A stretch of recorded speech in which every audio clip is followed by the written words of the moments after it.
Hello guys, welcome back to the channel. FPL Consult here for the first time for the Gameweek 1 stream. This will be the pre-deadline stream. This is the first time we're going live for the 24-25 season, so it's good to be back. Thank you guys for coming early. Loads of you guys in the chat already. VJ, Kavit, KKJJ92. Thank you all for tuning in early. The first thing that I need to know is whether the volume is okay because we haven't streamed in a while. My mic settings have changed a little bit. So do let me know if you can hear me clearly. Let me just check a couple of settings. Yeah, so let me know if you guys can hear me clearly.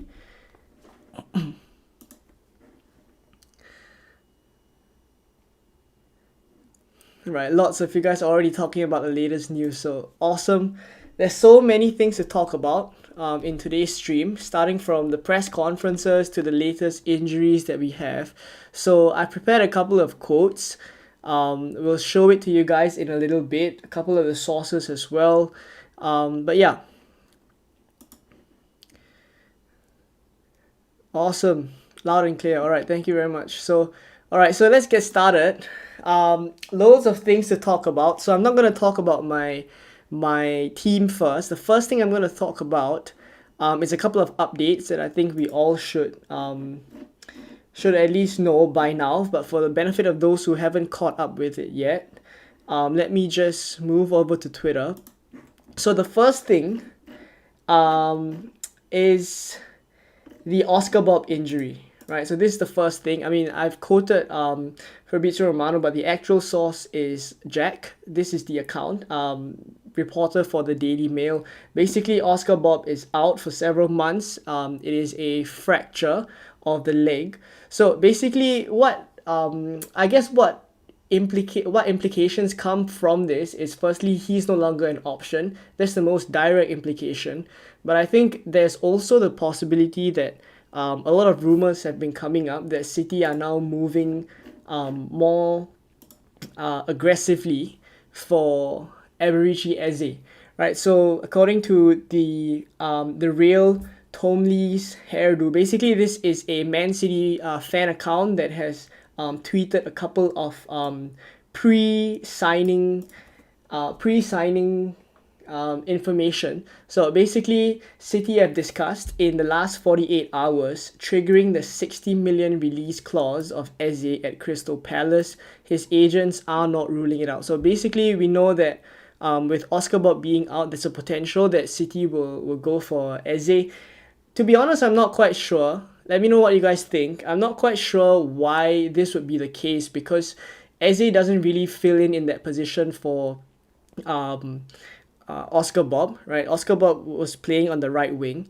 I don't think Eze really fills in that spot. So honestly, it doesn't really make sense to me. But the news is that they are moving more aggressively for him. Maybe they move for Eze to fill that kind of central spot, and then maybe Bernardo Silva moves out to the right again.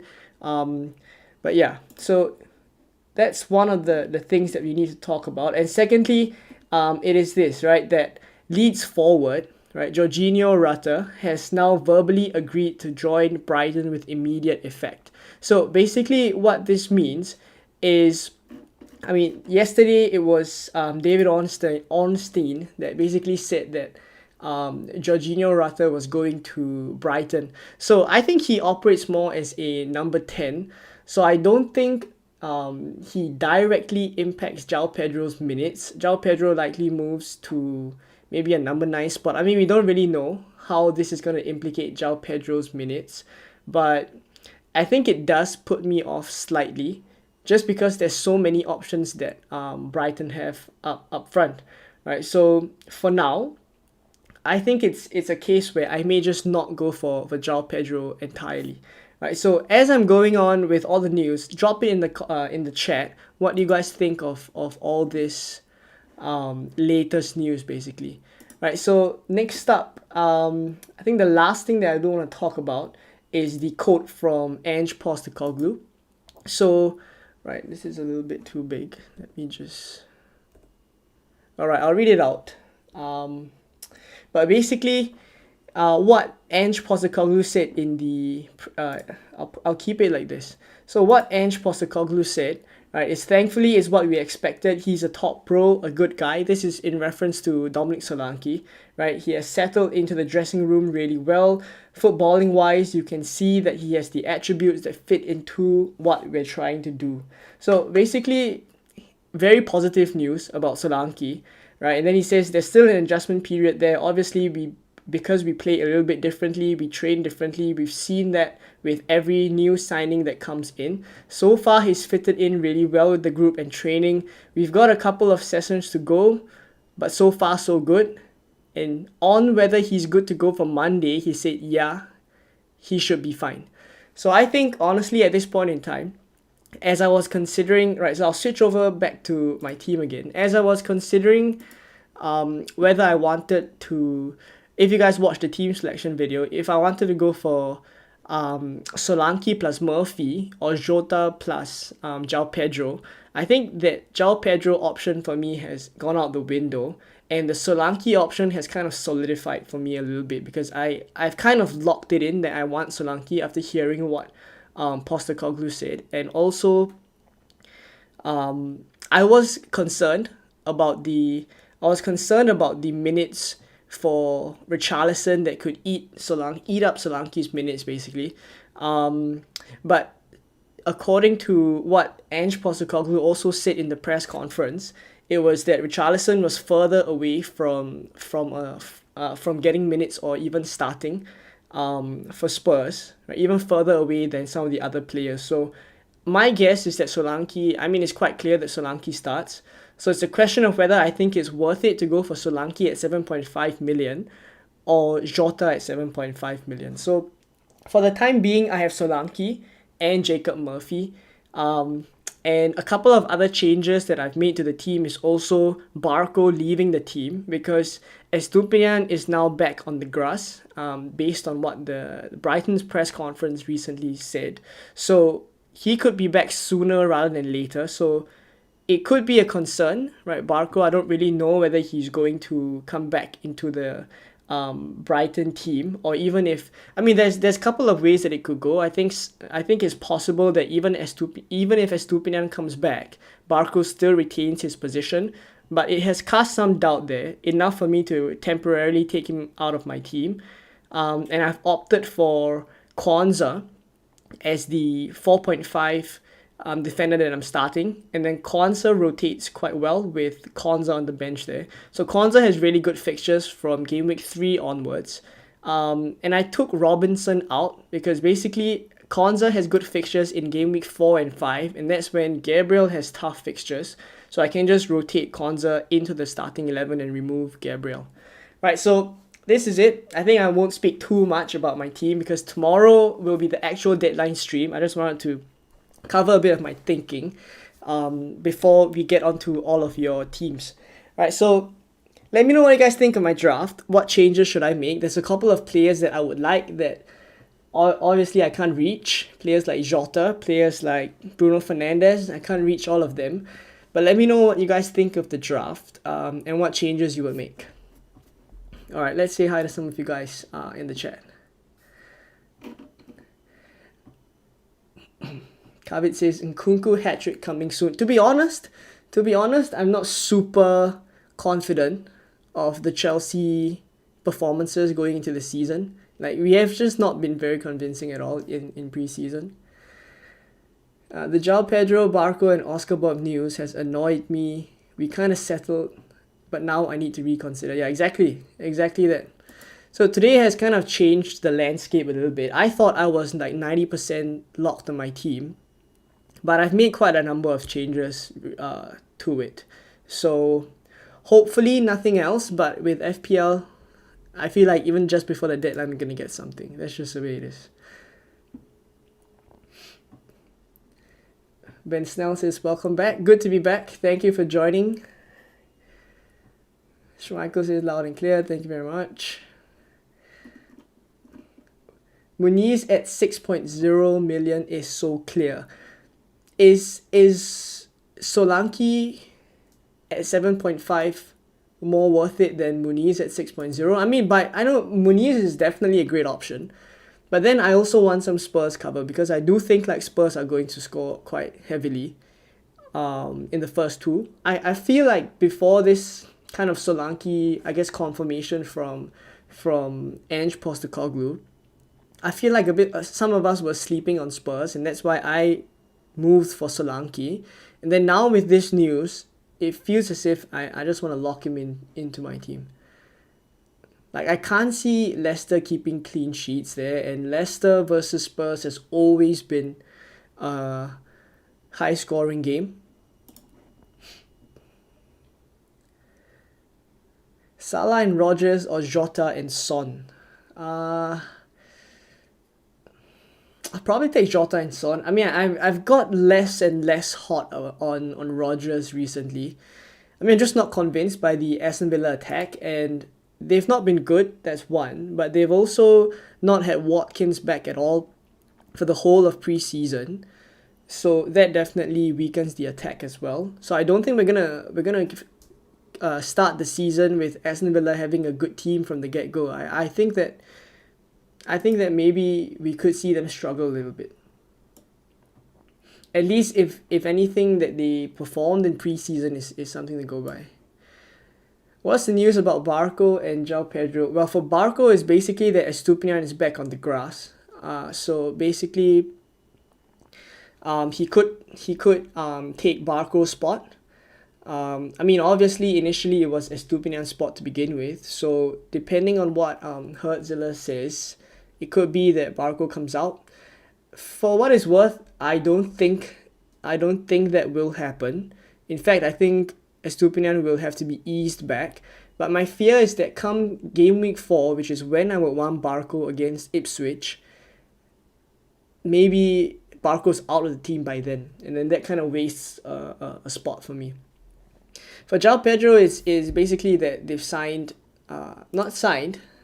not confirmed yet, but they're very likely to sign Jorginho Rutter from Leeds. It says I have Jota and Solanke. If you have Jota and Solanke, you are... Is there anyone from this midfield that you don't have? Oh, by the way, on Eze, I haven't locked in Eze yet because of what I shared with you guys at the start, where basically Man City may be moving more aggressively for him. So there's a bit of concern there. I don't think it would happen that quickly. So I do think like we still get the first couple of game weeks for Eze in Crystal Palace. But I mean, to be honest, the fixtures are not fantastic. It's Brentford away, West Ham at home, Chelsea away. Game week 3 is when... before game week 4 is when the transfer window closes. So Leicester at home is the plum fixture for them. But is Eze still going to be here? I guess that kind of puts into question a little bit about whether it's worth it to even go for Eze from the start. I mean, I haven't locked him in. The only issue is that I can't find I don't have that much money, as a lot of us struggle with this season because the pricing is so good. I don't have that much money to upgrade Eze to even a 7.5. Like, I'm finding it difficult to get him up to even Jota, for example, because where do I find the extra 0.5? Like, if I downgrade Konza, I don't have good rotation with Gabriel later on. Thank you very much for the super chat, VJ. Appreciate it.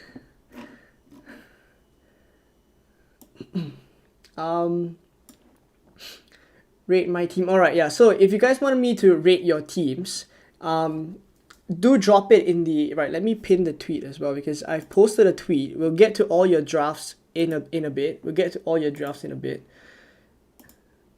But I posted a tweet, and a couple of you guys have already replied to it with your drafts. So I'm going to spam it in the chat. And I'll pin it as well. Drop your drafts here, and then we'll take a look at it. Drop your screenshots there, basically, and we'll take a look at it in a while. It's easier for me to see instead of reading out all the 11 players. Kavit says, as per many Brighton fans, Barco is first choice. I mean, To be honest, Estupinian is a really good player. I don't rule it out that Estupinian can't take the position back from Barco. You're never benching Gabriel when it comes to it. Against the opposition that he has though, I think I might. It's Man City. It's Man City in Game Week 5. I definitely have to bench him in that one. I don't and it's Spurs away. I mean both are away fixtures. If it's home fixtures, maybe I keep him. But it's both away. I don't see myself keeping him. Keeping him in the starting 11.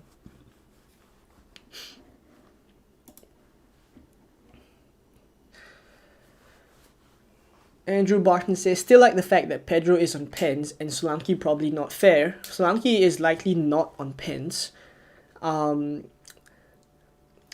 when I look at Brighton's fixtures, to be honest, like I don't expect it to be a super easy start for them until Game Week 4. Like from Game Week 4 onwards, that's actually when I want João Pedro. So it actually gives me about the first 3 game weeks to take a look at how Brighton are playing firstly, and how João Pedro is being used, and if Rata is integrated into the team, how both of them kind of interact, where is it Rata playing in front of João Pedro, or is it João Pedro kind of playing as the second striker behind Rata? Because I think him playing as a second striker feels better to me. Like that's the João Pedro that I want. So that's kind of why I've landed on Solanke for now. I'm quite fixed on that based on the codes, but I'm open to a couple of other options that you guys can suggest for sure.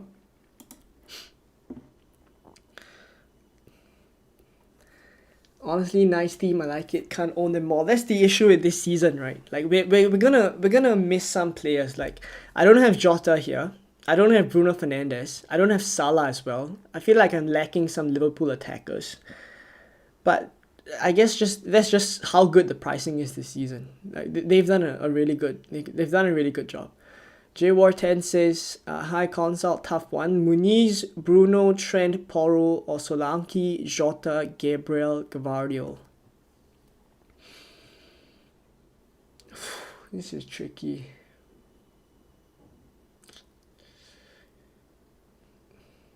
You know what? I might go with Muniz, Bruno, Trent, and Porro. Trent for me is kind of I don't want to say essential, but for me Trent is one of the first few names on my team sheet. Do you think Nkunku is better than Gordon as an FPL asset? I think Gordon still. Because Nkunku, how he, firstly I don't rate the Chelsea attack as a Chelsea fan. I don't rate our attack super well. Like I could see Nkunku blanking in some games, and the Newcastle attack has just looked really really good in preseason. Like Gordon for me, like if you ask me who's gonna score more goals in the first 5 game weeks, I say Gordon. I hope that answers the question. GT says, good to see you back for the new season. Thank you very much. It's good to be back. We haven't streamed in a while. Getting used to the tech all again. Hopefully the mic is alright. I think we're going alright. Oh, by the way, if you guys are watching, there's about 55 of you guys. Do drop a like so that we can get the stream to reach more people. And of course, please subscribe as well. That one really helps the channel.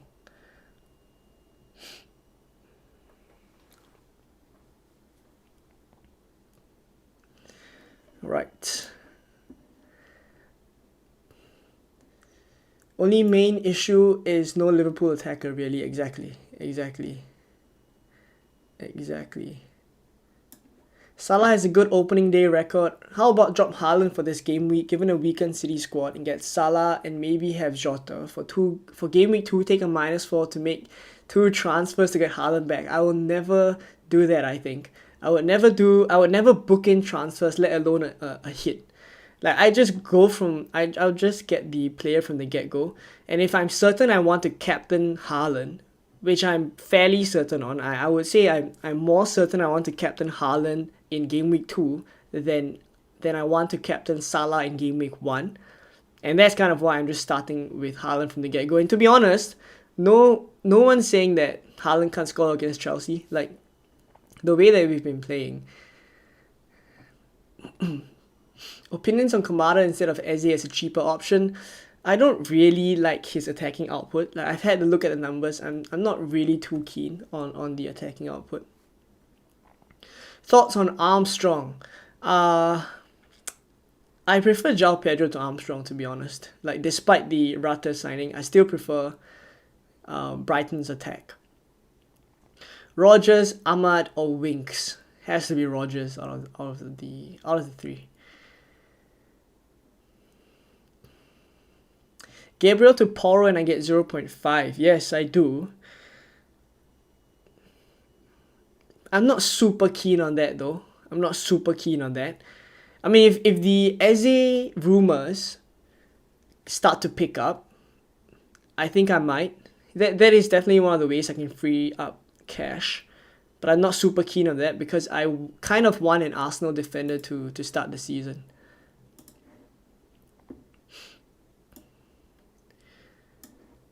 Marcus says Saliba for the security of minutes or Gabriel with the higher goal threat. As an Arsenal fan, I feel like around Champions League times, Timber, Calafiori could rotate with Gabriel. Yeah, that's fair. It is something I'm thinking about, whether to go for the safer pick in Saliba, which I think I might. Like come the Gameweek 1 deadline, I might.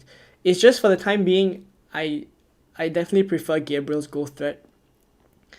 But I might chicken out and put Saliba back in because I don't want any situations where I need to worry about Gabriel being benched. Like, I will have other issues to deal with this squad. For example, like Jacob Murphy here, I do foresee him being someone I need to transfer out soon.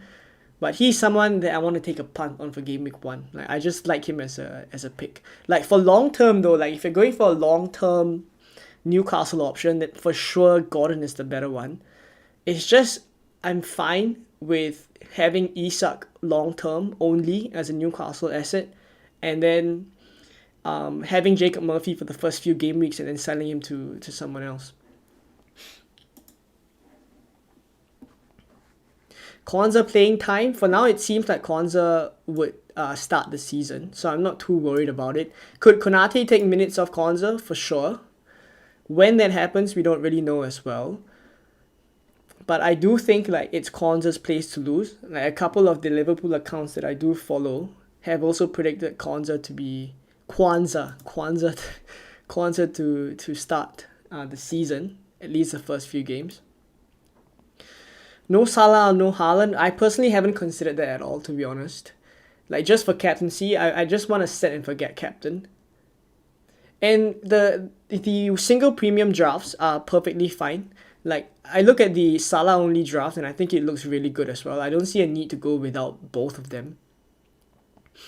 And there's kind of a reason why they're priced at that price point. Wood or Muniz? Muniz. I prefer Muniz. How many starts do you think Murphy gets? So if I'm honest, I think he starts the first 3. Like, this is just purely off of my own opinion.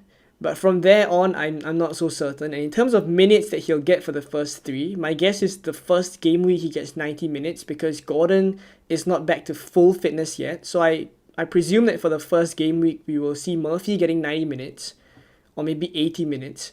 But Gordon starting the game and then coming off of Barnes somewhere around the 60 to 70 minute mark. That's my guess. And then from game weeks 2 to 3 onwards is really up to how Murphy performs. Like if Murphy smashes it in game week 1, like I think he continues to keep the spot.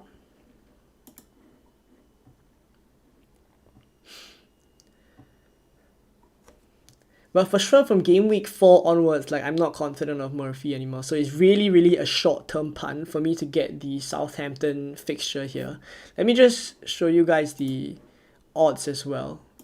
Like kind of why I want the Newcastle asset as a punt so badly. So this is 11FI. Basically, 11FI is an account on Twitter. Basically, he has statistical backgrounds and he does this as a hobby. So he's kind of modeled for quite a while already, pretty accurately as well, as I followed the last season. And match day 1, Arsenal are predicted to score 2.7 goals. Newcastle are predicted to score 2.62 goals. So yes, this is still predictions, but it gives us an indication of, at least from a odds perspective and also from maybe bookies perspective as well, what the models are telling us. And Arsenal and Newcastle are predicted to score more goals at least than Liverpool at Ipswich. So I really do want a bit of that Newcastle returns. And honestly, Jacob Murphy for me is a bit of an eye test pick as well. Like if you go by expected minutes and things like that, I don't think you will pick Jacob Murphy.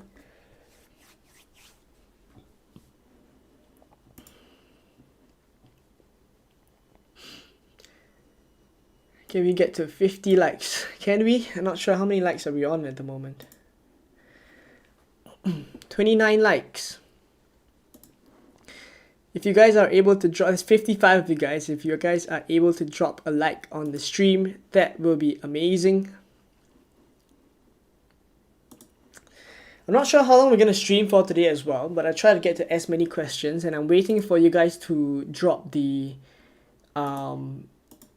screenshots on the tweet as well. A couple of you guys have already done so. We'll move over in a bit. Let me just finish up the questions very, very quickly. Okay, I'll quick fire the questions. Saka and Kwanzaa or Gordon and Trent? Gordon and Trent. Thinking more wildcard game week 12 than early ones. For now, I'm thinking game week 6, to be honest. I'm thinking game week 6 looks like a really good window. But I won't rule out the possibility that if I'm able to roll many transfers up to game week 6, that I just save the wildcard. Like I may not want to use it then as well. So I'm keeping it open. It's just a kind of an something that's at the back of my mind that I may wildcard in game week 6. But I'm not setting up my team specifically for that. Like I'm keeping it flexible. Why is everyone ignoring Son? I mean, he's fixture proof. For me, it's because there's Solanke. Like if there's Solanke at 7.5, I'd rather go for Saka at 10. And I don't think I want to double up on Spurs with the fixtures that they have after game week 3.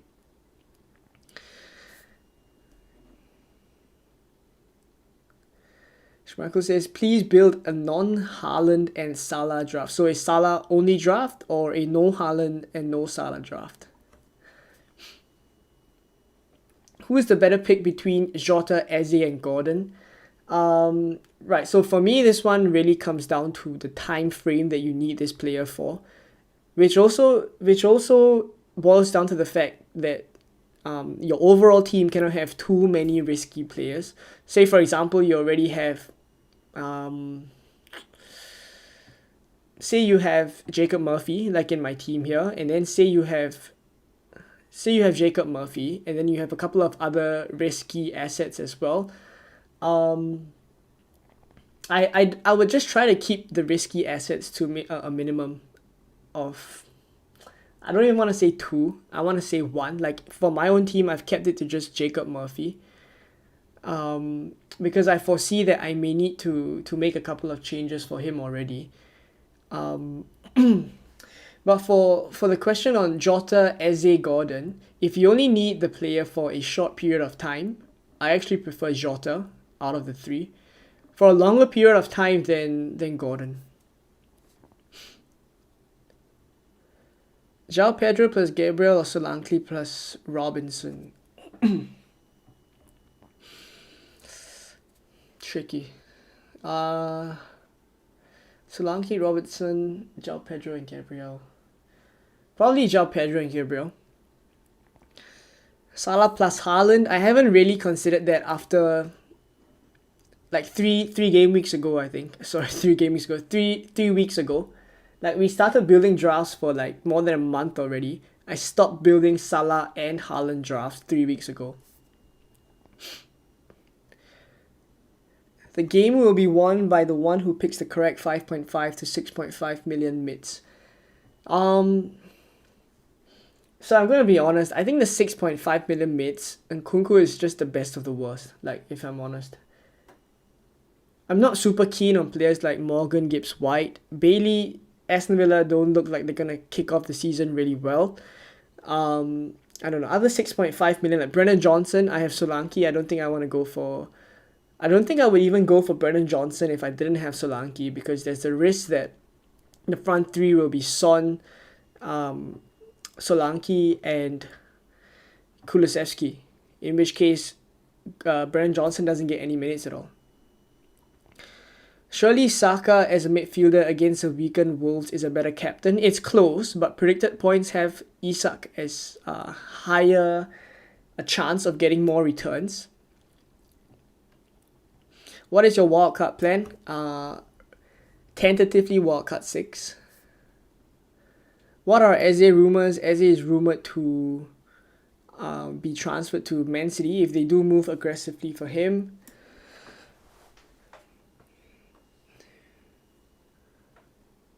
Do you like Solanke more than Jota, or do you just want a forward for structure? Great question. This is the question I've been asking myself as well. Like, it's really down to Solanke versus Jota. And I see myself keeping Solanke longer than I see myself keeping Jota, to be honest. I don't think it's so much for structure as well, because if I'm going for structure, there's Muniz up front that could very well fill in that position. Planning for Diaz Jota double up option, not for the time being. I do rule myself out of that possibility. That's the only downside of going for Konza and Trent. So it is something that I'm thinking about as well. Okay, I'm gonna keep it at that. Let's take a look now at your drafts. So if you guys want to send them in, there's a lot of drafts already, so I think we can move over. I do just want to see how many of you guys have moved off players like Eze, for example. Alright, so moving over to Twitter now. If you guys want to drop your drafts, feel free to do so. Alright, so FPL Hennes, I hope this is big enough. Let me just make it a little bit bigger, yeah. Okay, I'll click into it. So FPL Hennes has Flecken in goal. By the way, as I'm rating the drafts, let me know what you guys think of it as well. Like, let me know what are the consensus. Alright, so Flecken, Poro, Kwanzaa, Saliba, so no Trent. Midfield is Gibbs White, Jota, Bruno Fernandes, Saka. Up front is Haaland, Isak, and Muniz. On the bench, it's Valdemarson, Rogers, Konza, and Harvard Bellis. In fact, I like the rotation of this draft quite a bit. Like Aston Villa and Arsenal rotate quite well. Kwanzaa, the only downside, I guess, is no Trent. And you are playing Gibbs White pretty much every other game week. Probably give this a 7, I think. Maybe a 6.5. Like, I don't really rate the Gibbs White pick, like, if I'm honest. Probably a 6.5 for this one. By FPL Hennes. So the next draft here, Lewis Hall. Thoughts on Lewis Hall for the time being is that I am starting to get a little bit more worried about his minutes. Like, I'm fairly confident he will start the season, but I'm not sure how long he will continue to keep his spot. There is a concern that if Gehi signs, that Dan Burn could also play at left back. I do think that Lewis Hall is the better player, but at the same time, if it's a backline of, for example, Gehi, Fabian Schär, Trippier, and then Lewis Hall at left back, that is a very short backline. Like, I think aerially that backline may struggle. So I do think there is a chance Dan Burn still features at left back to give that kind of aerial solidity. So maybe for that reason, Lewis Hall could drop out of some games. So there is just a bit of concern there. And clean sheets wise, I don't think there's that many in the first few for Newcastle as well. But if you're willing to take the risk, I do like Lewis Hall's attacking threat. Right, so 4.5 million defender here. I may replace him with, I don't want to say Kwanzaa, maybe Konza. This is really a tongue twister, by the way. Kwanzaa and Konza. Konza. Right, so midfield is Smith Rowe, Eze, Saka, Jota. I like that there is a 10 million midfielder there. Flexibility to move up and down. There's Jota, Eze and Smith Rowe. Actually, this draft looks pretty good. And it's quite similar to mine as well, I guess, because the front three is Solanke, Isak, and Haaland. By the way, I just want to get your guys' opinion as well. Let me put it in the chat as a... Let me put it in the chat as a poll. I want to know what you guys think about Solanke, because Solanke... Is Solanke in your team?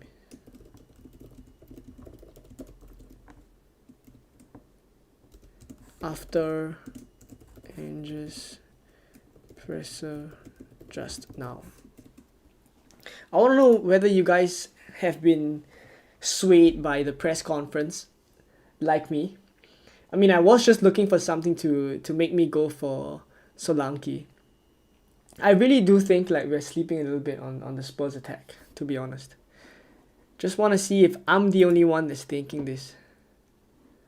Alright, so yeah, I think this draft, the only downside is Bergvall as the 4.5 million midfielder. I don't think he's going to get consistent minutes. There's not really good rotation here. So maybe a 6. Like, I'd probably give this a 6, to be honest. I don't like the rotations. And then you also have Lewis Hall, who's a bit of a concern. So I'll go 6 here. FPL Abir. Trent, Kwanzaa, Hall. Matt Sells for me is a bit of a dangerous pick as well, because we don't know if Carlos Miguel is going to be the starting keeper for Nottingham Forest. There's a bit too much of a risk there for me. So I wouldn't go for Matt Sells. Kwanzaa, or you have Lewis Hall as well. In midfield, it's Gordon, Smith Rowe, Jota and Son. Up front, it's Havertz, Haaland, and Isak. Right, so the Son and Havertz combination versus the Saka and Solanke combination. I prefer the Saka and Solanke combination. Because for Havertz, I think we don't really know for certain what role he's going to play. If he's going to play the role where he drops back further into midfield, because for example, if Gabriel Jesus comes on, I don't see Havertz coming off even if Jesus comes on. I think Havertz drops back, in which case I think his attacking threat just isn't as good.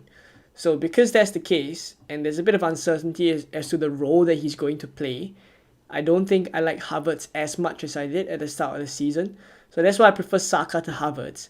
And then in terms of Son versus Solanke, I don't think the output this season, like I'm going to go on a limb here and say that I don't think the output for Son and Solanke this season is going to be so different. Bearing in mind that Son has penalties as well, like I don't think it would be that different.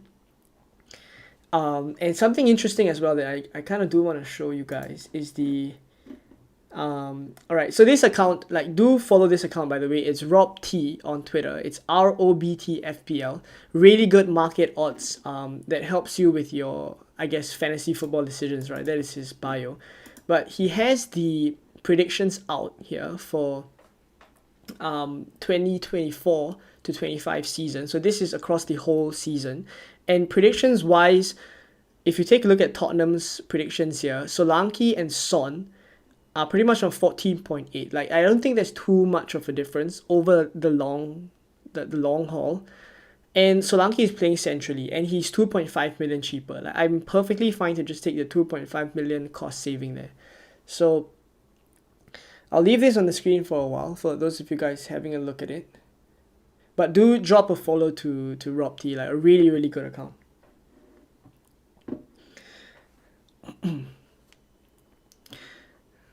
There's about 93 of you guys here. I honestly didn't expect that. If you guys enjoy the stream, please do drop a like and also subscribe as well. We're trying to hit 8,000 subscribers before the deadline. I don't think it's possible, but that was the aim. We'll see if we can get there. Right, so let's take a look at the next draft. FPL Molby. There's quite a number of drafts that have Lewis Hall, by the way. It is interesting. I do think he will start the season. Like that's the honest opinion. For how long he remains an option is just the concern for me. But to be fair, like to those of you guys who are choosing Lewis Hall, there's not a lot of good 4.5 million options. Like even for myself, like I've gone for Robinson, but I'm not super convinced of Fulham's defense as well. And then for Konza, Villa have looked a bit shaky, and Konza may or may not, be super nailed or as nailed as he was last season. So there's not a lot of good 4.5 million mids in general. So I do see kind of the reason why you guys may want to go for Lewis Hall. I just personally wouldn't go there. Right, so Lewis Hall, Gabriel Saliba. So this is a double Arsenal defense. This is interesting. To be honest, this feels to me like a wildcard 4 draft. Like if I was going for a Game Week 4 wildcard, you have triple Arsenal here. You have double Liverpool in Jota and Salah. You're captaining Salah as well. And then you have Son and Solanke for the first 2 fixtures of Tottenham's, which is really good, right? Leicester and Everton. And then you have Bruno Fernandes here. So this looks to me like a wildcard 4 draft. Like let me know if you guys think so as well.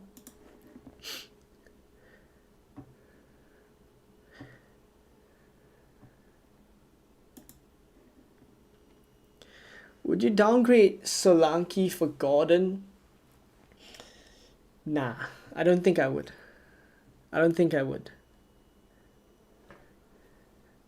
Who is the best 4.5 million defender for you? It's tricky because I don't think there's a standout one, but I think the pick of the bunch for me is probably Robinson. It's probably Robinson because of the different routes to points. I can see a Sonny hat-trick against Leicester. I know he has a really good record against Leicester. Like I've seen a couple of tweets there. A lot of people think he's gonna absolutely destroy Leicester. Where can I send my team? It's the pinned tweet. It's the pinned tweet in the comment. In the chat. Burn definitely start centre back. Then they got Kelly. Yeah, so there's Lloyd Kelly. There's also Dan Burn. To be honest, like I could see him in the long term dropping out of the Newcastle backline if Eddie Howe is to go by what a lot of the fans are saying as well. Like that usually doesn't happen, but the general consensus is that the first choice Newcastle backline, going by quality as well, is Kieran Trippier, Fabian Schär, Lloyd Kelly, and Lewis Hall. That for the time, if Trippier leaves, which I mean there are still rumors, right? So if he does leave or end up leaving by the time Game Week 4 comes around, then Livramento for me becomes the best 4.5 million option.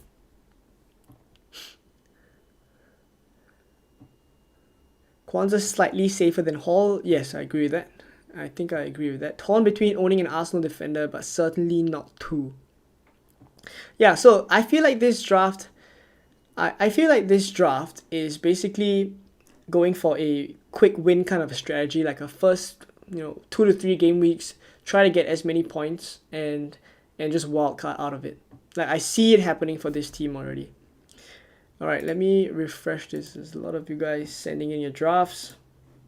Thank you for all the responses, by the way. Alright, let me skip to the later ones. Wait, I want to make sure that I cover those who submitted it really, really early. Right, so this one came early as well. FPL Casa.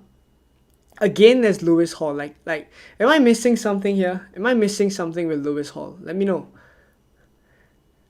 Because I do think like he still is a bit of a short-term option. Porro, I like. Trent is fine as well. Bruno Fernandes, Gordon, and Saka. That's a pretty strong That's a pretty strong midfield. Bailey, I'm not so certain. He's worth 6.5 from the get-go.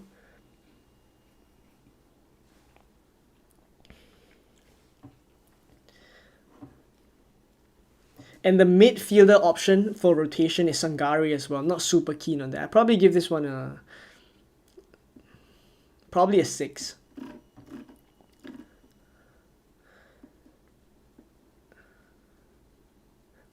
Oh, I do like this draft. With the rotation options. Nkunku's on the bench. Coming in presumably for Rogers from Gameweek 2 onwards. Robinson on the bench to rotate with Pedro Porro. I do like this draft. I probably go João Pedro instead of Armstrong. I give this a 7.5 though. I give this a 7.5. It looks pretty good. Yep. Bruno and Szoboszlai or Gordon and Jota. Bruno and Szoboszlai. I go with Gordon and Jota, like the way that you have it right now. So Aina, Gabriel and Trent. Gordon, Saka and Kunku, Jota. Up front it's Haaland, Isak and Muniz. Like for what it's worth, the third striker spot, I think I would just either go for Muniz or Solanke. Like that's the only two that I'm looking at right now.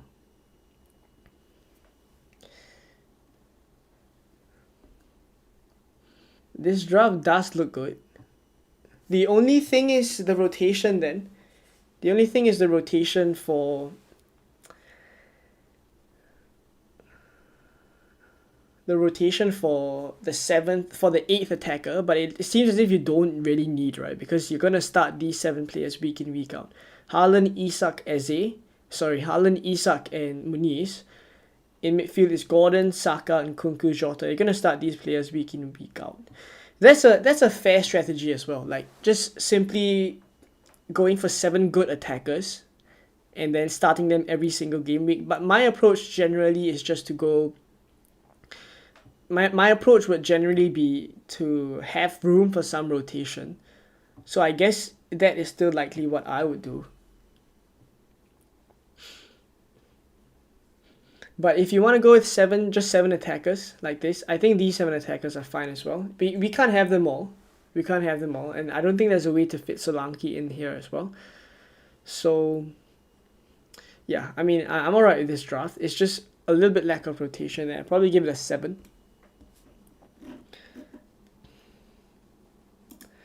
Haaland, Solanke, Isak, Eze, Saka, and Kunku, Gordon, and Rogers. Konza, Trent, Robinson. Oh, this looks like a very similar draft to mine. Just that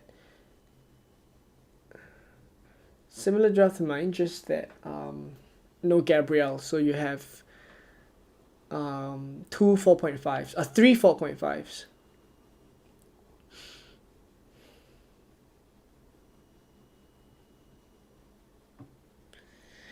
It does make me think a little bit as well. Like, what's the likelihood of you getting a lot of clean sheet points from all the 4.5s there? You would likely be relying on Kwanzaa and Trent pretty much most weeks, and then rotate between Konza and Robinson. I mean, I guess I don't mind it.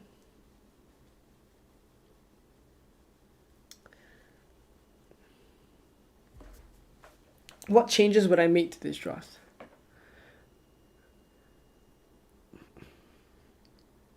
Arsenal defender or Gvardiol or even Porro.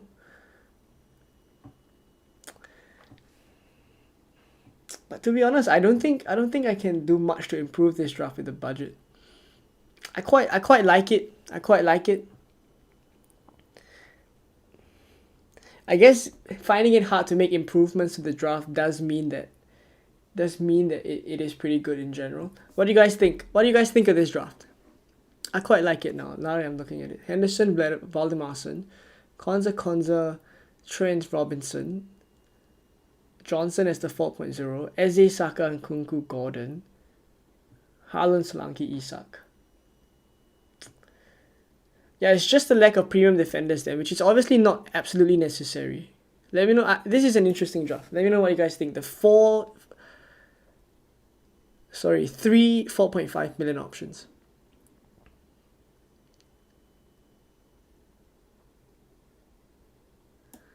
Alright, let me just get back to the chat for a little bit. If Trippier leaves, definitely should buy another right back. Can't have one all season. Possible. Why not Johnson for 4 million instead of Harwood Bellis? Yeah, I'm considering a couple of other 4 million options. Like the Harwood Bellis option for me is just a bench fodder for now. There's I think Greaves as well at 4 million. Ricky's in the chat. Nice to see you, Ricky. Yeah, back after a long break. Somehow very keen to get Odegaard into your team. Odegaard does save 1.5 million. It's penalties though. Like I think Saka is still on penalties and the price point. Like the price point makes it easy to shift around. George says the issue is that it's not easy to move from Nkunku and Muniz because these prices you don't have many options. You're right. No, the 6.5 million midfielder options there are. And I do think that there will be options that come up at 6.5 million, so I don't think it's super difficult. For the 6 million forward options as well, I think you can downgrade to João Pedro if he starts consistently. You could also, it's harder to get to Solanke. But there are other 6 million like Chris Wood as well. If he starts the season well, it's a decent option. So actually I kind of maybe disagree a little bit with that. Is there an argument to buy Konza? I see him in too many teams, average defense, no attacking threat, and they have 8 Champions League games. So Champions League is definitely a concern. But for me, because I have Gabriel, my intention is to rotate Gabriel with Konza in Gameweek 4 and 5. There is Champions League for sure. So I guess with a team like this, like if I'm to go with a team on screen now, where I'm likely to have to use Konza most weeks, I may not go for Konza. Like I may go for another 4.5. The issue is that the options are quite thin. Like the options are pretty thin.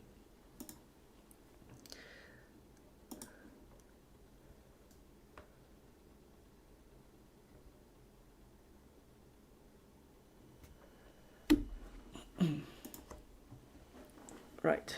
Well, loads of you guys have sent your drafts. Oh, by the way, if you guys want to send your drafts in, it is in the pinned tweet. Just check out the pinned tweet. Schmeichel says, please rate my differential draft. Right. Let me just check if it's come in. Give me a moment. Let me just end the poll as well. The Solanke poll edges it a little bit slightly. Some of you guys aren't super convinced as well. 54% says yes. Alright, most of you guys have sent your teams. Let me check it out. Schmeichel, have a look at your differential draft. So Raya, Kwanzaa, Hall, Gavardiol, Palmer, Son, Saka, Eze, Isak, Watkins, and Tony. Up front, Watkins and Tony for me already kind of red flags. I think Tony does start, to be honest, but I don't know if he'll still be at Brentford come game week 4. And then Watkins hasn't really had very good preseason minutes, so that one is a bit of a concern too. Aside from that, Palmer, like, is he really worth the 10.5 when there's Nkunku at 6.5? I'm not super sure on that as well. In fact, if I'm going for a no Haaland, no Salah draft, I would probably have a fully stacked defense. Like I probably have Arsenal, Liverpool, and Man City. So Gavardiol, Gabriel or Saliba, and Trent. Like that would be the place I would try to maximize first.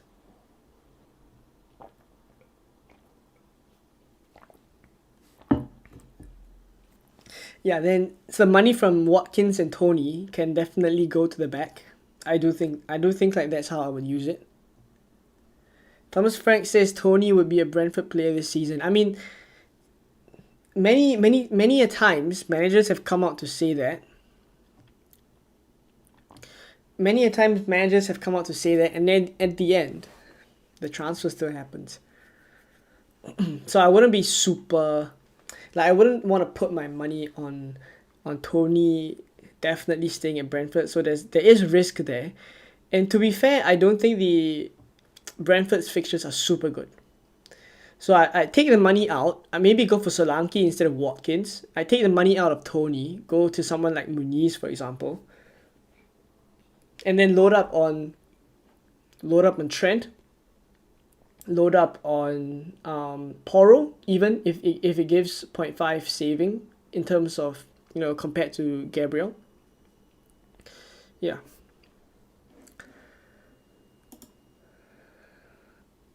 Right. Let me check on the teams. There's quite a lot of teams. So thank you guys for sending all of them in, by the way. Like, if I haven't checked out your team, like, send a drop it in the chat if I haven't looked at your team, and I'll look out for your username. Like, preferably put your username as well. Like, to be honest, I didn't expect this many drafts. Okay, I like my squad depth. I don't like that I don't have any Arsenal coverage, but they don't have the best fixtures. I tend to disagree with that. I think the first three are the best for Arsenal. It's 2 home fixtures, predicted to score very well, and also keep clean sheets in the first 3. So disagree with that a little bit. I think Minte could be a gem that everyone would jump on. So happy to own him from the start and take a chance on him. Minte is a decent option. I'm just not super certain that Brighton hit the ground running and score that many goals in the first few. Like, I still feel at this point that game week 4 onwards is when the good fixtures for Brighton really come. Let me have a look at exactly their fixtures. So for Brighton, it's Everton away, not super easy. It's Manchester United at home, game week 2. Arsenal away, game week 3. So after that, then it gets pretty good, right? Game week 4, it's Ipswich at home. Game week 5, it's Nottingham Forest at home. Now, I could very well just go for them after. I mean, how many goals do we expect Brighton to score from the first 3 game weeks? Like, if I'm to quantify this and put it into numbers, I always revert back to Levitify, right? You look at Brighton's, alright, I just put it as a total for the first 6. But across the first 3, like Brighton, I only expected 1.29, 1.1, 1.75, and 0.74. So honestly, not that many goals to be scored for Brighton in the first few. After that, it gets good though. Like, this is what I mean. Like, after that, it's 2.06, it's 1.77. It starts to get slightly better overall after game week 3. So that's kind of why I'm happy as well to just take a chance on the fact that I can go without João Pedro, I can go without Minte for the first few, assess how the Brighton attack kind of looks before going into any of them.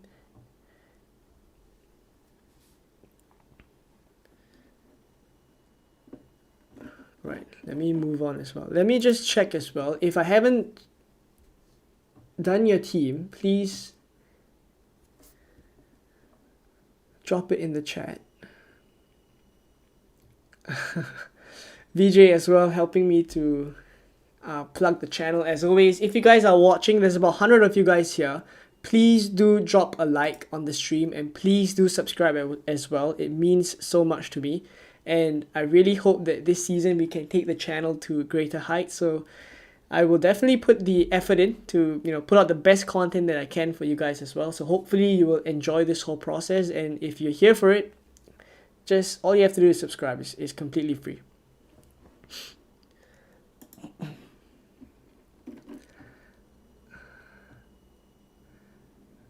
All right. So Laurie, I'll have a look at your team.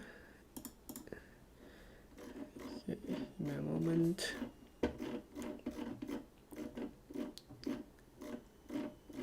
All right. So Raya in goal, Porro, Gvardiol, Trent, Eze, Nkunku, Salah, Saka, Jota, Muniz, and Isak. So this is a Salah-only draft. João Pedro's on the bench, Konza and Barco as your rotating defenders. So in terms of bench cover and rotation options, I quite like this draft. João Pedro could very well. Honestly, I don't see when you would sub João Pedro in until game week 4. Like, I'll be honest. But Muniz. So what I might have done is maybe just downgrade João Pedro, and just go Muniz up to Solanke, like potentially. Like I find the money for it. In fact, like I don't think going for Raya is something that I would do. I probably downgrade Raya. I don't think he's worth it at 5.5. I downgrade Raya and I bring Muniz up to Solanke. Like that kind of improves the team quite a bit. And then if you still want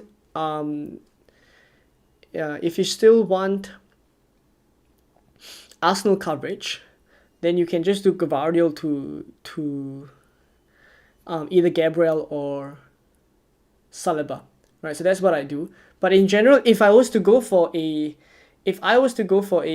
Salah only draft, it would look quite similar to this. Like the midfield for me, honestly, is exactly going to be something like this: Eze, Nkunku, Salah, Saka, and Jota. With the intention to obviously move Jota in sooner rather than later. I don't think he's a long-term option, but I would definitely have Isak and Solanke up front. That's for sure. And then backline, I guess it could rotate between whether you want Porro, Vardiol, and Trent, or maybe Porro, Gabriel, and Trent, for example. I just wouldn't have Raya there. Right, and then I guess pretty much your rotation options are alright. So I quite like it. I mean, if I was to go for a Salah only draft, likely gonna look something like this. Probably give it a 8. I give this an 8. Alright, okay, I have quite a number of drafts, so I'll try to get to all of them. Alright, Jared 98. Let me have a look.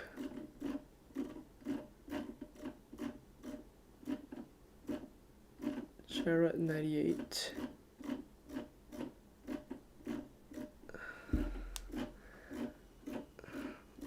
Can't really find it, to be honest. Oh, this is the one. Oh, so many drafts. 1, 2, 3, or 4. Wow. What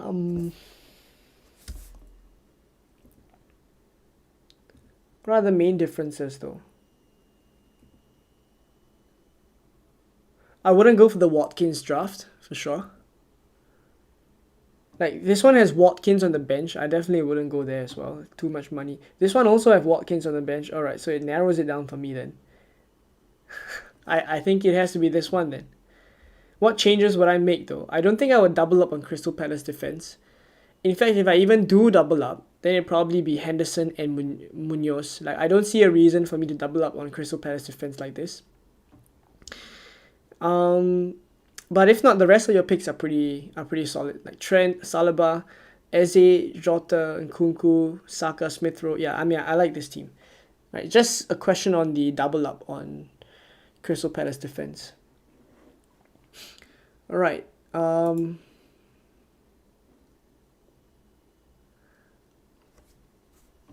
FPL Macam. Let me have a look at.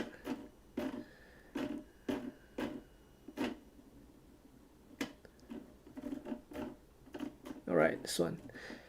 Could drop Trent to Porro and upgrade Muniz to Solanke. Drop Trent to Porro and Muniz to Solanke. Do I prefer Trent or do I prefer Solanke? I prefer Trent, so I wouldn't do that move. Alright, so Gavardiol, Robinson, Trent, Rogers, Smith Rowe. Oh, this is a Salah and Haaland draft. I see. Salah and Haaland draft. A bit of a lack of Arsenal players, if I'm honest, for this draft. I would like some Arsenal players, but yeah, you can't have them all. I'm just not a real fan of the Salah and Haaland drafts. Like I look at the rotation, you will have Barco and Harold Bellis on the bench, and then Rogers as well. Like for me, that is quite thin. Like I would prefer a bit more. Like Rogers for me as well just is not super convincing. Like I do think he will start some games. It's just I fear like if minutes become a concern for him, then you're left on the bench with Rogers and then Barco, where Estupinian is also likely to come back soon. Could he be a minutes risk? And then Harold Bellis, you never want to play him every week. So you're essentially going double Fulham every week then. It could work out. I just don't think I would go for double Fulham every single week. Like one is fine. If I was to make some changes to this draft, I mean that's the issue with the Salah and Haaland team. Like it's very very budget constraining. Like this is essentially like what I've been saying the whole preseason. Like it's so hard to find money elsewhere because so much of it is stuck in Haaland and Salah. And if either one of them mess up, like they don't do well, then the Haaland and Salah draft is essentially in trouble. Like if either one of them don't show up, because all that money, for example, where that I can save if I was going for say Saka instead of Salah, the extra 2.5 million can do so much elsewhere to improve the overall squad balance and give me better rotation. And on top of that, I do think like in the first 3 game weeks, I think Saka can cover Salah. Like if I look at it from a points for points comparison, Salah has Ipswich away in game week 1. Obviously that's the plum fixture for him. He has Brentford in game week 2, and game week 3 he has Manchester United away. Okay? So I don't think that is, I think Liverpool can definitely score some goals in there, but just to bear in mind, Manchester United have kind of shored up their defense a little bit with Delete and also Mavropanos. Mavropanos, no. Mavropanos. Let me check what the it kind of slipped my mind a little bit. Let me just make sure I get the name right.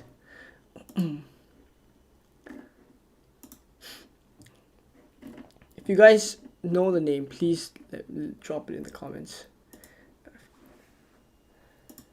Delete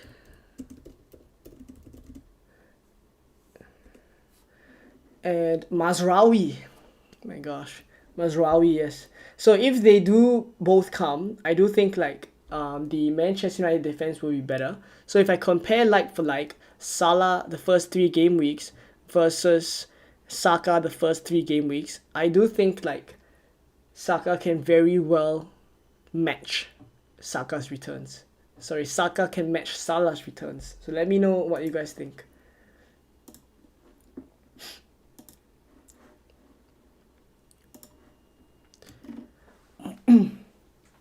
Yeah, Mazraoui.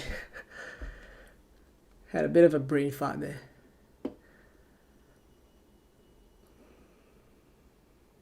People try getting Salah, Haaland, Trent, and Isak and end up with 2 5 million midfielders. It's essentially the cost of having both of them, which is not ideal. Honestly, not ideal. Okay, we'll go on for a bit more, but thank you all for tuning in. I didn't expect that many of you guys to send in your drafts, so thank you very much. Tomorrow will be the actual deadline stream. So we will stream again 3 hours before the deadline. Hopefully by then we have some of our teams nailed down already. Okay, we'll go through a couple more. Drop it in the chat if I haven't taken a look at yours. Alright, so Adam Chalk. Let me have a look.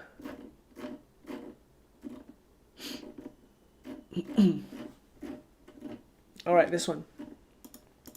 So Henderson, Trent, Porro, and Kwanzaa. Okay, the back line is fine. Oh, you'd be starting Wings though. I'd probably start Nkunku ahead of Wings. I would also start Gabriel. He's on the bench. I would start Gabriel ahead of... Wow. This is an interesting team. This is an interesting team. I Nkunku I will start ahead, but you have Kwanzaa who could very well start this game. You have Poro who could start this game. Trent as well. And then Gabriel I definitely wouldn't bench this week. Maybe you go for a 4-4-2. Maybe you go for a 4-3-3 if I'm honest. So Nkunku, Eze, Saka as your midfield. Up front you definitely start at three of them. And then the back four of Trent, Poro and Kwanzaa plus Gabriel. Maybe if this is the team that you're going with. I just think about potentially the value that you're lacking in midfield.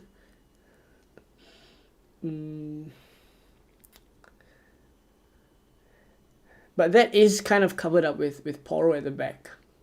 I might still drop Poro down to a 4.5 defender and then free up the cash to upgrade one of your, say for example, wings to another 5.5. Now I might still do that. The balance might be better to make wings playable. So to have some kind of rotation going on there. I would prefer that. Rather than playing 4-3-3 week in week out. Yeah, so I probably make that change. So Poro down, and then wings up. It's likely what I do.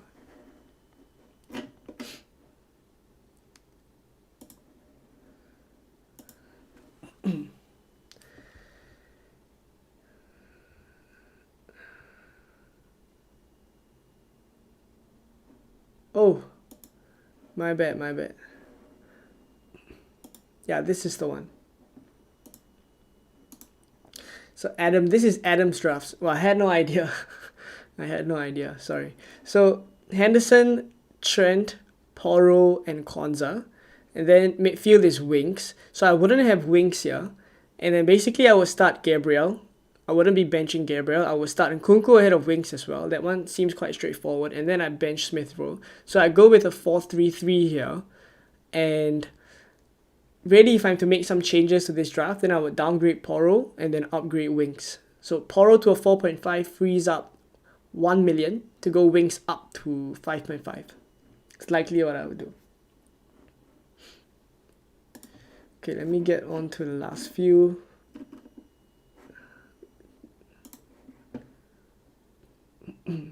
Alright, this one has been requested as well. Please rate YIBTF. Right, so this draft too. Alisson, Becker in goal. Interesting. This is likely to cover the Liverpool defense, but I don't think I would use this method. Like I would still go for Trent. Like the extra Becker is 5.5, so the extra 1.5 to go for Trent at 7 million, I think is worth it. So I would go there. Gvardiol, Poro and Salba, those are fine. Jota and Nkunku, Kulusevski and Bruno Fernandes. I like the Bruno Fernandes pick, if I'm honest. I think Bruno Fernandes could be, if you're able to get to Bruno Fernandes, I think he could be quite a differential. I don't see a lot of drafts having Bruno Fernandes, but the fixtures are actually there for Manchester United. The fixtures are pretty good. I've had a look at Bruno Fernandes as well. He's one of the players that I've been trying to fit in, but at 8.5 million, he is quite expensive. So it's Fulham at home, Brighton away, and then Liverpool at home, followed by Southampton away in game week 4. The fixtures are actually there for Manchester United. So Bruno Fernandes, I can definitely understand the nature of the pick. But then you see what it does to your team. Like it would have a lot of money in the starting 11, and then your bench is Wout Faes, Harwood Bellis, and wings. Like pretty much an unplayable bench. So the rotation is pretty tough for this as well.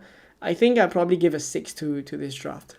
Not a very good draft for rotation wise. So I try to free up some funds to upgrade the bench options.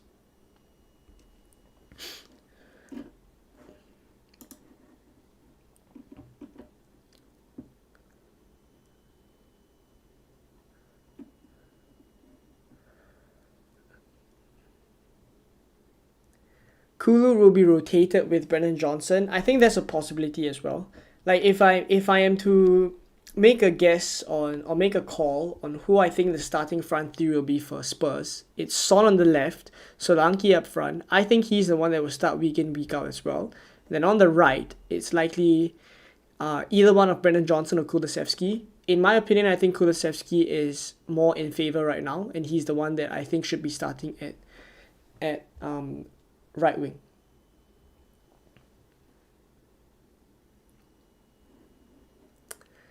Alright, we have gone on for about, let me have a look, 1.5 hours, I think, close to. So if you guys enjoyed the stream, please do drop a like, and also please do subscribe. We're actually 6 subscribers away from 7.6k. So if you guys, any 6 of you could just hit the subscribe button, we will get to 7.6k. That would be quite a milestone. Alright. I'm of the opinion that if you spend more than 16.5 million on the bench, you are playing the game wrong. 16.5 million, so 4 million for your keeper. Right, basically, I don't think you can have 16.5. Four players. If all of them are 4 million, you get 16. But your cheapest midfielder is already 4.5. Your cheapest forward is also 4.5. So you would be benching 4 million defenders. You would have 4 million keeper as well. And then you would have a 4.5 option. I think that does not present very good rotation, to be honest. 16.5 million. I don't think that would be very, very good rotation.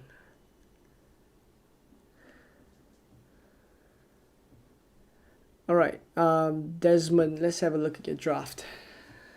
We'll do a couple more. I apologize if I can't get to everyone, but we'll do a couple more. Thank you to those of you guys who are subscribing as well.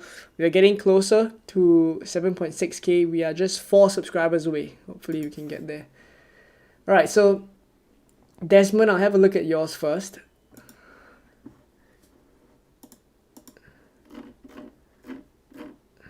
Hopefully it's not too...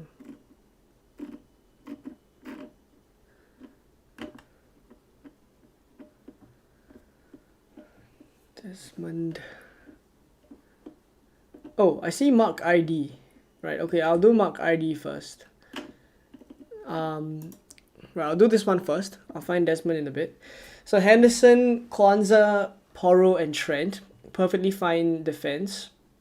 Nkunku, Bruno Fernandes, Eze, and Saka. That's also a pretty good midfield. And you managed to fit Bruno Fernandes in here as well. Haaland, João Pedro, and Isak.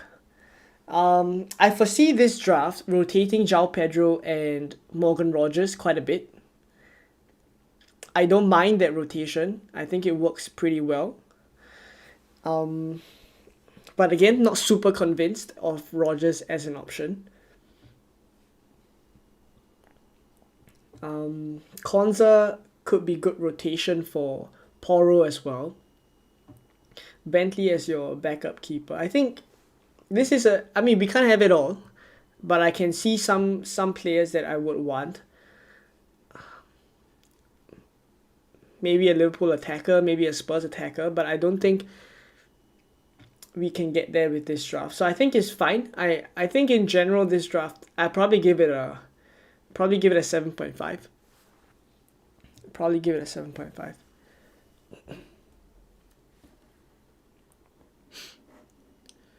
Alright, so Desmond, I do remember we're going to have a look at your draft. Alright, Desmond, found you. So it's Henderson, Munoz,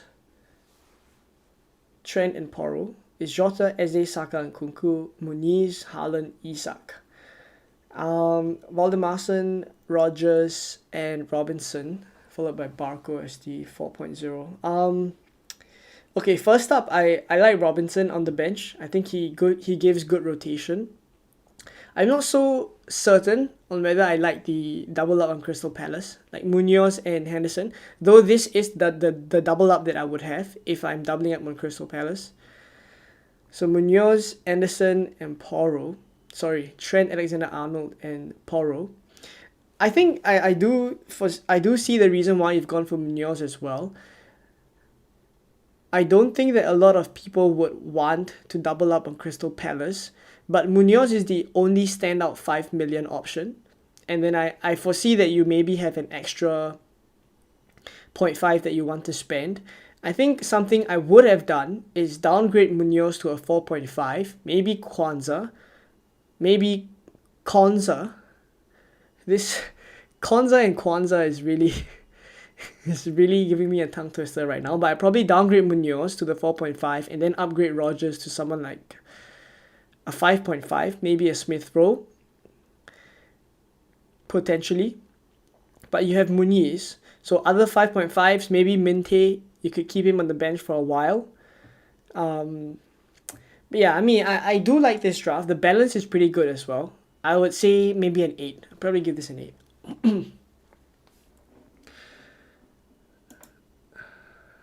All right. Okay, let's do Daniel. Yes, let's do Daniel. Let's have a look.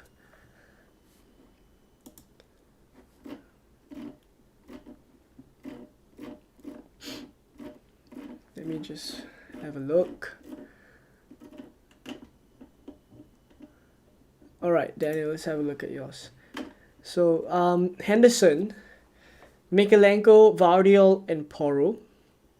Right, so on the Everton defense, to be honest, I've kind of gotten off Everton because I think their numbers last season were really good. And to be exact, on par with Man City, to be honest, 13 clean sheets. But I would say that the Everton defense, I feel, will start the season lacking a little bit because Branthwaite has gone for Branthwaite is currently out. Basically, he went for surgery and he's out for a while. Like, he's still nursing the injury, so he feels like he's going to miss game week 1, and I think foreseeable first few game weeks as well. And then Pickford also just came back not too long ago, so I think preseason minutes wise, the defenders that we want or the mainstays of the Everton defense have not really been super active, so that does give me a bit of worry for the Everton defense, so I don't think I would go there. Other 4.5s you can consider, Konza. This is going to be, we're going to go back and forth with Konza and Konza. But yeah, and I do feel you're missing Trent here, who I prioritize, so that is also someone that's missing. Gibbs White I'm not super hot on. Diogo Jota, he could be a good short-term pick. Saka and Eze, I think they're fine. Haaland, Solanke, and Isak. Right, on the bench, Rogers, Robinson, and Barco. So your bench is fine. I think Gibbs White and Mikalenko are the two areas that I would change for this draft. Right, let's have a look. Thank you very much, Albin, for the super chat. Suggest changes if needed. Onana is a bigger loss than Branthwaite. That's fair as well. Like, Onana is now no longer with Everton. I just in general feel like they won't start the season as well as we thought they would a couple of weeks back. Right, okay, Albin, let's have a look. Albin Benny. Thank you for the super chat, by the way, Albin. So Henderson, Trent, Saliba, Porro. Midfield it's Saka, Smith Rowe, Eze, Bruno Fernandes. Up front it's João Pedro, Isak, and Haaland. Bench is Valdemarsson, Barco, Mikalenko, and wings. So Mikalenko, by the same kind of logic as well, I don't really like Mikalenko. The other 4.5 million options I feel are better. So Robinson, Konza. Wings as well. You don't really have very good rotation going on here because you can't even rotate, for example, wings with Smith Rowe. So I think that is an area that could improve the draft. And I do think that the main reason is Bruno Fernandes. So I guess this is a good draft for me to kind of explain as well why I think Bruno Fernandes is slightly too expensive. The extra 1 million over going for someone like Gordon or Jota, for example, in that position. The extra 1 million can be spent so much better elsewhere. You could upgrade Wings to a 5.5. That is a massive upgrade already. And then Fernandes to someone like Gordon or Jota is perfectly fine as well. Like you could even go for Solanke up front instead of João Pedro, and then downgrade Bruno Fernandes to a 5.5. Like that also makes the team much better because you will have more money up front. Because Solanke is 7.5. Like in terms of considering the price points and whether players are worth it or not, I compare all the 7.5 million options like Gordon, Jota, Solanke as well, and then Bruno Fernandes is like 1 million more expensive. Like is it really worth it? That's a question that I keep asking myself. And for now, that's kind of why I don't have Bruno Fernandes in my team. Potentially, if you want to free up money elsewhere, I think you could do either one of Porro or Saliba down. Like either one of Porro or Saliba down to a 4.5, and then you would have more money to upgrade your bench, because I think coverage-wise is a bit tricky.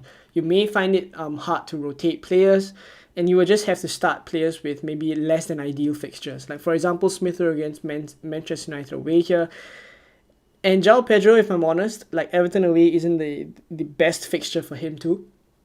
So yeah, I mean those are the couple of changes that I would make to the draft. Alright, so we've gone on for about 1.5 hours already. Thank you very, very much for tuning in. I don't think I can stay on for much longer. I will be back tomorrow for the deadline stream, the actual deadline stream. And as usual, it will be 3 hours before the deadline. So if you're here, if I didn't manage to answer your questions, I do apologize. I will be back again. And this time, tomorrow, it will be the time we need to finalize our streams. Finalize our teams. So stay tuned for that one.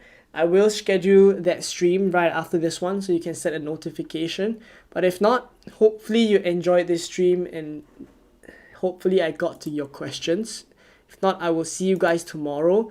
Let me just put up my team for the last time. So I'm currently on Henderson in goals still. Fabianski is the backup keeper.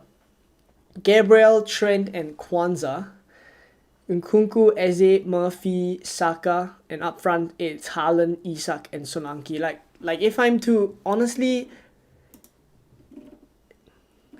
to remove the players that aren't truly locked in the team, right? Let me just make the changes here. I'm fairly certain that I want a 4.5 and a 4. It's likely going to be Henderson and Fabianski. Up front, the front three for me is locked. Murphy is not locked for me. Eze is also not locked for me because it depends on the news that we get. Smith Rowe is also not locked. And Nkunku and Saka, both of them for me are locked. So there's pretty much 4 positions here.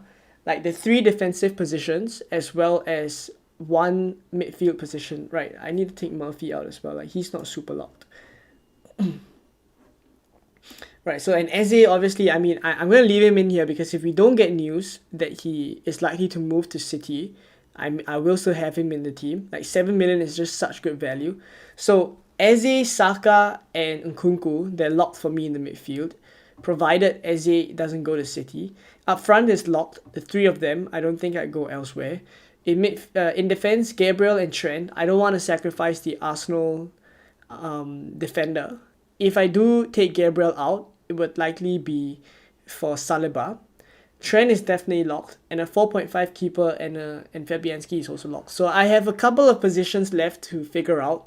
The 3 defenders and 2 midfielders I have to figure out. But for me, Solanke, Haaland and Isak, 3 of them are locked for me. Couple of considerations that I'm thinking about is how to fit Jota in, how to fit Bruno Fernandes in, and if I fit Bruno Fernandes in, then how do I enable the good rotation still so that I have some decent bench coverage to optimize the team every week. So those are things that I'm thinking about. But if not, for now it's like this. I can pretty much guarantee there will be changes to tomorrow, but that's the nature of FPL this season. Like there's going to be so much changes. But alright, thank you very much for watching. If you guys enjoyed it, please do drop a like. Please do subscribe as well. Let me just check if we managed to hit. Oh, we didn't manage to hit 7,600 subscribers. We're 2 subscribers away. If you guys are watching and you haven't subscribed, please do. Just 2 of you guys, please do subscribe. If not, I will see you guys tomorrow in the final deadline stream that we will have for Game Week 1 before it's the start of the season. That's it. So exciting times. I'll see you guys tomorrow. Catch you guys again. Bye bye.